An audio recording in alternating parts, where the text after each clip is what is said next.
Dear students, today our topic is graphical analysis of car speed. मतलब हम एक car की स्पीड को ग्राफ के जरिए कैसे एनालाइज करेंगे। यहाँ पर आपको एक एग्जांपल दी गई है। A car increases its speed from 0 to 25 meter per second in 10 second. A car increases, एक गाड़ी बढ़ाती है, इट्स स्पीड, अपनी रफ्तार को, from 0 to 25 meter per second, मतलब एड्रेस पर थी पहले तो 0 है आपके पास, और फिर 25 मीटर पर सेकेंड तक उसने क्या किया, बढ़ाया। कितना टाइम लिया उसने? 10 सेकेंड लिया। देन इट मूव्स, फिर उसने हरकत की विद यूनिफॉर्म स्पीड, यफ्ता रफ्तार से, फॉर द नेक्स्ट 30 सेकेंड्स, अगले 30 सेकेंड्स तक। मतलब 0 से उसने बढ़ाई अपनी स्पीड को, टाइम उसका 0 था, उसने बढ़ाई अपने आपके पास स्पीड 0 से 25 मीटर पर सेकेंड तक, और 10 सेकेंड में उसने स्पीड बढ़ाई, और फिर अगले 30 सेकेंड तक उसकी स्पीड कांस्टेंट रही, मतलब ना कम हुई ना ज़्यादा हुई। And then the driver apply brakes, और फिर ड्राइवर ने क्या किया, ब्रेक अप्लाई किया, and the speed of the car decreases uniformly, और जो गाड़ी की स्पीड थी वो क्या हो गया, वो डिक्रीज होने लगी यूनिफॉर्मली टू 0 पर, मतलब आहिस्ता आहिस्ता उसकी स्पीड 0 पर आ गई इन द नेक्स्ट 5 सेकेंड, और गाड़ी की स्पीड 0 पर आने तक 5 सेकेंड उसको लगे। The graph is plotted for the journey, आपके लिए जो ग्राफ बनाया गया, यहाँ पर आपको तस्वीर दिखाई गई है। यूज़ दिस ग्राफ, अब इस ग्राफ को इस्तेमाल करके टू कैलकुलेट, आप हिसाब लगाइए ए मैग्नीट्यूड ऑफ एक्सीलरेशन, कि आपके पास मकदार कितनी थी इस तरह की, कब कब आपको मालूम करना है कि इन फर्स्ट 10 सेकेंड, शुरू के 10 सेकेंड में उसकी रफ्तार कितनी थी, एक्सीलरेशन कितनी थी, और दूसरा फ्रॉम 10 to 40 सेकेंड, फिर 10 से 40 सेकेंड तक उसकी कितनी एक्सीलरेशन थी, and third in last 5 second जब उसने ब्रेक लगाया उस वक्त कितनी थी, एंड बी आपको मालूम करना है टोटल डिस्टेंस कवर्ड, कि उसने फासला कितना तय किया, और सी आपको मालूम करना है average speed of the car for whole journey, कि जो होल जर्नी थी इनिशियल से लेकर फाइनल तक, इसमें उसकी पूरी जो एवरेज स्पीड थी वो कितनी थी।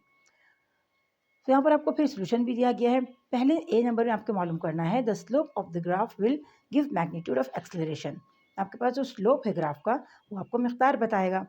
स्लोप का फॉर्मूला स्टूडेंट्स आपको मालूम है, slope is equal to delta v upon delta t, और डेल्टा वी का formula v f minus v i, and delta t का टी एफ माइनस टी आई।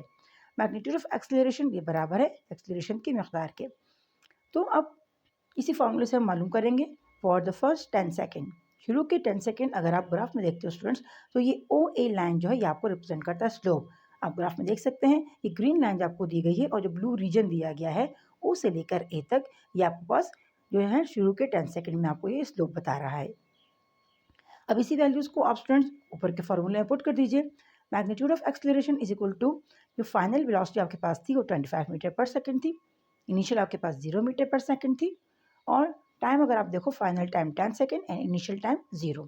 25 माइनस 0 आपके पास आंसर 25 आएगा, 10 माइनस 0 आंसर आपके पास 10 आएगा। आप डिवाइड करते हो 25 को 10 पर, तो आपका answer 2.5 metre per second square आएगा। नेक्स्ट आप सेकंड में फ्रॉम 10 to 40 सेकंड, के अगले 10 से 40 सेकंड तक कितना था, तो the slope is represented by line A B. तो आप ऊपर ग्राफ में देख सकते हैं स्टूडेंट, तो आपको ये ए बी की लाइन दिखाई गई है, ये आपके पास अगले 10 से 40 मतलब 30 सेकंड का जो इसकी रफ्तार थी जो यूनिफॉर्म थी वो आपको ग्राफ में दिखा रहा है। अब मैग्नीट्यूड ऑफ एक्सेलरेशन इस तरह की मकदार अगर आप देखते हो तो 25 मीटर पर सेकेंड और 25 मीटर पर सेकंड, क्योंकि आपके पास वहाँ पर बिल्कुल भी चेंज नहीं हुआ। आप ग्राफ में देख सकते हो बिल्कुल स्ट्रेट लाइन है, स्ट्रेट लाइन आपको ये शो करता है हॉरिजॉन्टल में तो बढ़ रही है लेकिन वर्टिकल में वो नहीं बढ़ रही। इसका मतलब ये हुआ कि आपके पास टाइम तो बढ़ रहा है लेकिन आपके पास जो एक्सीलरेशन है वो चेंज नहीं हो रही। तो फाइनल भी 25 और इनिशियल भी 25, तो 25 से 25 को आप माइनस करोगे तो आंसर 0 आएगा, और 40 से 30 माइनस करोगे तो आपके पास आंसर 10 आएगा। लेकिन यहाँ पर 0 से इसको अगर दोबारा डिवाइड करोगे तो 0 से अगर आप किसी भी नंबर को डिवाइड करते हो या मल्टीप्लाई करते हो तो आंसर उसका 0 ही आता है। तो आपके पास यहाँ पर एक्सेलरेशन 0 मीटर पर सेकेंड है, क्योंकि कोई भी चेंज आपके पास एक्सेलरेशन में नहीं आ रहा। इन द लास्ट 5 सेकेंड, आखिरी 5 सेकेंड जब उसने ब्रेक अप्लाई किया था, तो magnitude of acceleration is equal to, अब आपके पास जो था 0 मीटर पर सेकेंड फाइनल है क्योंकि गाड़ी रुक गई है, और जो इनिशियल था वो 25 मीटर पर सेकेंड था। आपने 25 से 0 को माइनस किया तो आपके पास आंसर 25 मीटर पर सेकेंड आया। लेकिन स्टूडेंट्स यहाँ पर आप याद रखें कि आपके पास माइनस में आएगा क्योंकि 25 बड़ा है और हम बड़े का साइन इस्तेमाल करते हैं। 45 से आपने 40 को माइनस किया क्योंकि फाइनल आपके पास टाइम 45 सेकेंड था और इनिशियल टाइम 40, माइनस किया आपके पास आंसर 5 आया। 5 सॉरी आपने 5 को डिवाइड किया 25 25 को आपने 5 पर डिवाइड किया तो आपका answer -5 metre per second square आया। तो माइनस का साइन आपको शो करता है स्टूडेंट्स कि ये डिक्रीज हो रहा है, डिक्लेरेशन हो रही है इसमें। तो इन द फर्स्ट 10 सेकंड, अब शुरू के 10 सेकंड में the car acceleration is 2.5 metre per second square. तो गाड़ी का जो इसरा था वो 2.5 मीटर पर सेकंड स्क्वायर था। 10 सेकंड से 40 तक वो क्या था, 0, क्योंकि उसमें कोई चेंज नहीं आ रहा था आपके पास। वाइल जबकि इन द लास्ट 5 सेकंड, आखिरी 5 सेकंड में it is -5 metre per second square, ये माइनस था। और the negative gradient indicate the car slowing down. और जो नेगेटिव आपके पास साइन है ये आपको बता रहा है कि गाड़ी में डेक्लेरेशन हो रही है। स्लोइंग डाउन मतलब डेक्लेरेशन। अब बी में आपसे पूछा गया था स्टूडेंट्स कि now the total distance covered is equal, अब जो मुकम्मल फासला था आपको मालूम करना है। तो the total distance covered is equal to the area under the speed time graph. कि आपके पास स्पीड टाइम ग्राफ का आपके पास जो पूरा एरिया आएगा उसे आप रिप्रेजेंट करोगे। तो द टोटल डिस्टेंस कवर, मुकम्मल जो फासला आपके पास था, ये बराबर है area of triangle and plus area of rectangle और plus area of again triangle.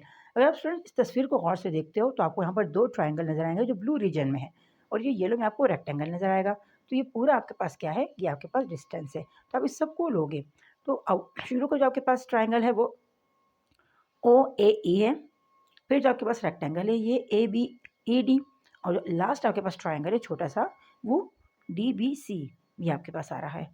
तो आप देखें फॉर्मूले में area of triangle OAE, area of rectangle ABDE and area of triangle again CDB। अब आपके पास स्टूडेंट्स के ट्राइंगल जो है ये रेक्टेंगल का हाफ होता है, तो हमने इसके लिए लिया half 1/2 multiply by 25 meter per second multiply by 10 second, क्योंकि आपके पास जो वेलोसिटी थी फाइनल वो 25 मीटर पर सेकेंड थी इस रीजन में, और टाइम आपके पास 10 सेकेंड था। फिर आपने क्या किया स्टूडेंट प्लस, अब जो आपके पास रेक्टेंगल का जो एरिया था उसको आप लोगे, तो रेक्टेंगल में आपके पास जो एक्सेलरेशन था वो 25 मीटर पर सेकंड था क्योंकि कांस्टेंट था, चेंजेस नहीं आई, और टाइम आपके पास 30 सेकंड दिया गया था, आपने उसको पुट कर देना है। लास्ट रीजन में जो आपको दिया था अगेन 1/2 आया। 1/2 क्यों आया स्टूडेंट्स, क्योंकि हाफ है आपके पास। 1/2 मतलब ट्राइंगल जो है ये रेक्टेंगल का हाफ होता है, तो 1/2 मल्टीप्लाई बाय आपके पास जो फाइनल एक्सेलरेशन थी 25 मीटर पर सेकंड स्क्वायर, और टाइम आपके पास 5 सेकंड था।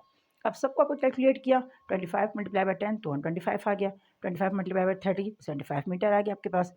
फिर आपने क्या किया 25 मल्टीप्लाई बाय 5 आपके पास आंसर, और डिवाइड किया 2 से तो 62.5 मीटर आपके पास आया। इन सबको आपने जब कैलकुलेट किया प्लस किया, आपके पास जो लास्ट आंसर था वो 937.5 मीटर आया। तो the total distance covered by car, जो मुकम्मल फासला तय किया गाड़ी ने वो 937.5 मीटर था।